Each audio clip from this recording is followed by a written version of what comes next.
Hello friends, नमस्ते। Welcome to my channel, welcome to my vlogs. आज मैं एक बहुत ही अलग एक इंटरेस्टिंग टॉपिक के बारे में बात करने वाली हूँ। थंबनेल देख के तो आपको पता लग ही गया होगा कि आज मैं बात करने वाली हूँ सोलर एक्लिप्स के बारे में, सूर्य ग्रहण के बारे में। आज है 20 जून 2020 एंड कल है 21 इस साल का सबसे बड़ा सूर्य ग्रहण का दिन। कल होने वाला है इस साल का सबसे बड़ा सोलर एक्लिप्स। इस सूर्य ग्रहण से रिलेटेड बहुत सारे ऐसी बातें हैं, बहुत सारी सलाह है जो हमें बचपन से सुनने को मिलता है और कभी कभी तो हमको इसे मानना भी पड़ा है।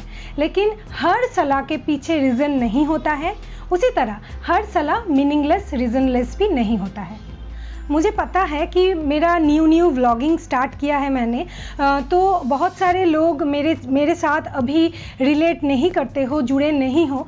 लेकिन जो कोई आप मेरे वीडियोस देखते हो, मेरे साथ जुड़े हुए हो, वो आप सभी मेरे फैमिली हो। इसलिए मुझे लगा कि मेरे इस एक्सटेंडेड फैमिली मेम्बर्स के साथ मेरा क्या थॉट है इस टॉपिक से रिलेटेड वो शेयर करना बनता है।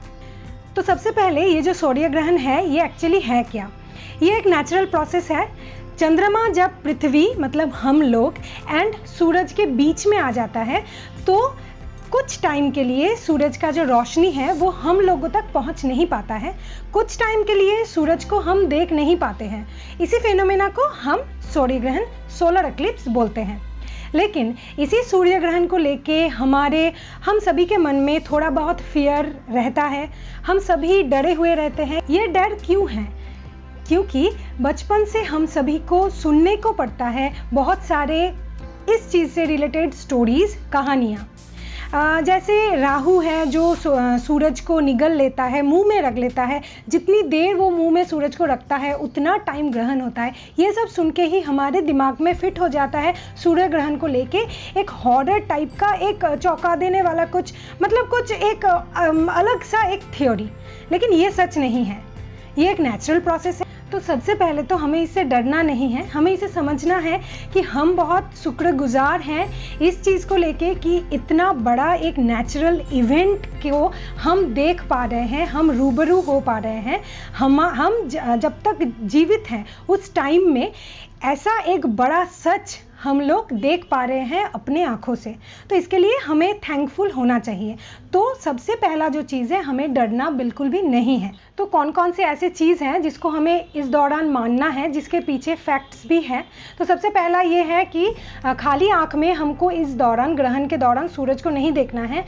क्यों नहीं देखना है? क्योंकि अगर हम खाली आँख में ग्रहण के दौरान सूरज को देखते हैं तो हमें एक्लिप्स ब्लाइंडनेस हो सकता है, या तो फिर हमें रेटिनल बर्न्स भी हो सकते हैं, जिसको हम बोलते हैं एक्लिप्स रेटिनोपैथी। जब चंद्रमा सूरज के ऊपर से हटता है, सूरज के सामने से हटता है, तब यूवी रेज इतना ज़्यादा मात्रा में उस टाइम पे रहता है कि अगर हम उस टाइम पे खाली आँख से सूरज को देखें तो हमारा जो रेटिना है उसमें जो सेल्स हैं वो एकदम डैमेज हो सकते हैं, या तो फिर वो डिस्ट्रॉय भी हो सकते हैं। तो आपको इस दौरान कभी भी सूरज को खाली आँख में नहीं देखना है, या तो फिर जो मार्केट में आपके पास गॉगल्स है ना, जो एकदम सन गॉगल्स हैं, उसको पहन के भी आपको नहीं देखना है। तो ये चीज़ को आपको दिमाग में रखना ही रखना है। अभी सेकंड ये है कि इस दौरान हमें कुछ भी खाना पीना नहीं है। ये भी हम मानते हैं, इसके पीछे भी फैक्ट है। क्योंकि इस टाइम पे जो मैग्नेटिक फील्ड है एंड यूवी रेज है ये हाई मात्रा में होते हैं और हमारा मेटाबॉलिज्म एंड डाइजेशन बहुत वीक पड़ जाते हैं। तो इस टाइम के दौरान अगर हम कुछ खाना खा लेते हैं या पी लेते हैं तो वो हमारे हेल्थ के लिए हार्मफुल है। एंड इस टाइम पे अचानक जो किरण है, सूर्य किरण है, वो अचानक चले जाने से जो बैक्टीरिया है वो बहुत बढ़ जाते हैं। तो अगर हम पहले से बना हुआ खाना इस टाइम पे खाते हैं या तो फिर बाद में खाते हैं तो वो जो बैक्टीरिया है वो हमारे फूड के ऊपर बहुत इफेक्टिव हो जाते हैं, जो हमारे हेल्थ के लिए अगेन बहुत ही हार्मफुल है। ये ऐसा नहीं है कि आप खाना खाओगे तो तुरंत ही आप उल्टियाँ कर दोगे या तुरंत ही आपका तबीयत में बहुत सारा खराबी हो जाएगा, ऐसा नहीं है। लेकिन लॉन्ग रन में ये हमारे हेल्थ को अफेक्ट कर सकते हैं। अभी देखिए, हमारे घर में अगर छोटा सा बच्चा है, जैसे मेरा बेटा 2 साल का भी है, या तो फिर कोई बुजुर्ग है, किसी का तबीयत खराब है जिसको टैबलेट लेना है, खाना खाना है, कोई प्रेग्नेंट वुमन है, उनके लिए हम ऐसा कुछ भी नहीं कर सकते, उनको तो हमें खाना देना ही देना है, हम कुछ नहीं कर सकते इस चीज़ में। अभी आप ये बोलोगे कि बैक्टीरिया, यूवी रेस ये क्या देख के अटैक करेंगे कि ये प्रेग्नेंट वुमेन है, ये बच्चा है, ये बुजुर्ग है तो इसको छोड़ देते हैं, ये एकदम हेल्थफुल है तो इसको अटैक कर देते हैं। ऐसा नहीं है।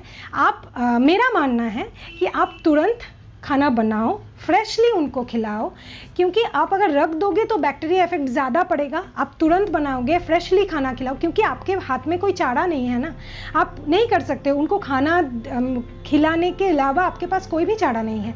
तो आप क्या कर सकते, आप फ्रेशली खाना बनाओ, फ्रेशली उनको खिलाओ। तो फाइनल यही है, मतलब इतना ज़्यादा मैं क्यों बोल रही हूँ, इसके पीछे रीज़न यही है कि मिथ को मत मानो, उसके पीछे जो साइंटिफिक रीज़न है उसको मानो। और थोड़ा सा अगर मानने से हमारा हेल्थ ठीक रहता है, हमारा फैमिली मेम्बर्स का हेल्थ ठीक रहता है, तो इतना तो हम मान ही सकते हैं ना। अभी ये बिल्कुल मेरा थॉट था, मैं ये मानती हूँ। आप क्या क्या मानते हो, आपका विचार क्या है, वो आप मुझे नीचे कमेंट बॉक्स में ज़रूर बताना।